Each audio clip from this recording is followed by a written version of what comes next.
Ketika matahari terbenam di ufuk barat Bali, suasana magis yang tenang perlahan berubah menjadi keheningan yang mencekam, di mana batas antara dunia nyata, skala, dan dunia gaib, niskala, menjadi sangat tipis. Di balik gemerlap lampu pariwisata, terdapat sebuah realitas yang hanya dipahami oleh mereka yang berani menatap kegelapan. Sebuah realitas di mana suara burung hantu dan bau kemenyan bukan sekadar fenomena alam, melainkan tanda kehadiran entitas yang telah ada selama berabad-abad. Leak, sebuah istilah yang seringkali disalahartikan sebagai monster haus darah, sebenarnya adalah manifestasi dari sebuah disiplin ilmu spiritual kuno yang sangat kompleks dan berakar pada filosofi keseimbangan kosmis. Di pura-pura dalam yang sunyi dan di bawah pohon beringin yang menjulang tinggi, energi pangleakan ini masih berdenyut, mengingatkan kita bahwa pulau ini bukan hanya milik para dewa, tetapi juga merupakan medan perang abadi bagi mereka yang menguasai ilmu kiri, pengiwa, dan ilmu kanan, penengen.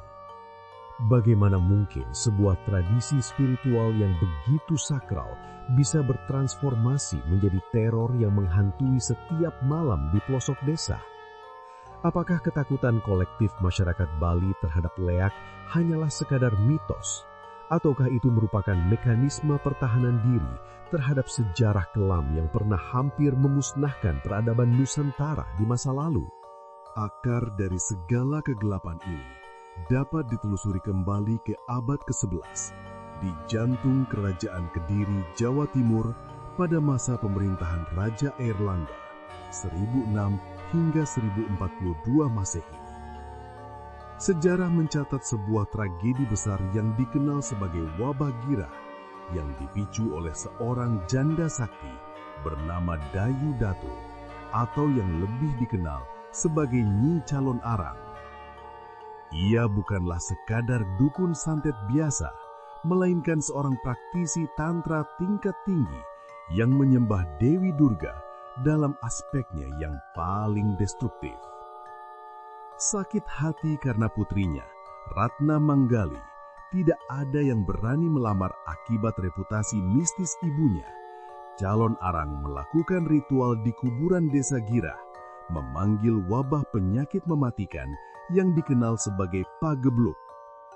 Ribuan orang tewas dalam waktu singkat. Konon mereka yang sakit di pagi hari akan meninggal di sore hari, dan mereka yang menguburkan jenazah di sore hari akan menjadi mayat di pagi hari berikutnya. Raja Airlangga yang putus asa akhirnya meminta bantuan Empu Barada, seorang pendeta suci yang memiliki kekuatan spiritual setara untuk mengimbangi kegelapan tersebut. Duel antara Empu Barada dan Calon Arang bukan hanya sekadar pertarungan fisik, melainkan benturan dua ideologi spiritual besar yang kemudian menjadi fondasi bagi ilmu pangleakan yang kita kenal sekarang di Bali, di mana ilmu tersebut akhirnya bermigrasi ke Pulau Dewata setelah runtuhnya kerajaan-kerajaan besar di Jawa. Eskalasi mitos ini berkembang pesat ketika ajaran pangleakan mulai berasimilasi dengan budaya lokal Bali dan filosofi Rua Bimeda yang mengajarkan bahwa kebaikan dan keburukan harus selalu ada dalam keseimbangan yang harmonis. Ilmu pangleakan sendiri sebenarnya bersifat netral, sebuah teknologi spiritual untuk memanipulasi energi aksara suci di dalam tubuh manusia. Namun ego dan dendam manusia seringkali membelokkannya menjadi jalan pangiwa yang destruktif. Dari tahun ke tahun, masyarakat Bali mulai mengklasifikasikan tingkatan ilmu ini, mulai dari leak barak yang masih pemula, hingga leak sampian mas yang memiliki kekuatan luar biasa untuk berubah wujud menjadi berbagai bentuk seperti kera, babi, atau bahkan bola api, endra jala. Mitos ini diperkuat dengan penemuan berbagai naskah lontar kuno yang merinci tata cara ritual ngereh sebuah prosesi di mana seorang praktisi ilmu pangleakan memohon kekuatan di tempat-tempat angker pada jam-jam tertentu. Perang ilmu hitam menjadi bagian tak terpisahkan dari dinamika sosial di pedesaan, di mana persaingan antar keluarga atau perebutan kekuasaan seringkali diselesaikan melalui serangan gaib yang tidak meninggalkan jejak fisik, menciptakan suasana kecurigaan yang permanen di balik keramah tamahan penduduknya. Salah satu tragedi paling ikonik yang membuktikan eksistensi nyata dari perang ilmu hitam ini terjadi pada masa-masa pergolakan kerajaan di Bali, di mana para raja seringkali mempekerjakan praktisi pangleakan sebagai pertahanan gaib melawan musuh-musuh mereka. Terdapat catatan lisan mengenai peristiwa di sebuah desa di wilayah Gianyar, di mana seluruh garis keturunan sebuah keluarga bangsawan musnah dalam semalam akibat serangan cetik, racun gaib, dan desti yang dikirim oleh rival politik mereka. Saksi mata menceritakan melihat cahaya-cahaya terbang yang saling bertabrakan di atas langit desa, diikuti dengan bau busuk yang menyengat dan kematian mendadak hewan-hewan ternak sebelum akhirnya menimpa manusia. Fenomena ini bukan hanya sekadar halusinasi kolektif, karena seringkali disertai dengan gejala medis yang tidak masuk akal, seperti perut yang membesar berisi benda-benda tajam, atau kelumpuhan total yang hilang secara misterius setelah dilakukan ritual pembersihan atau panglukatan.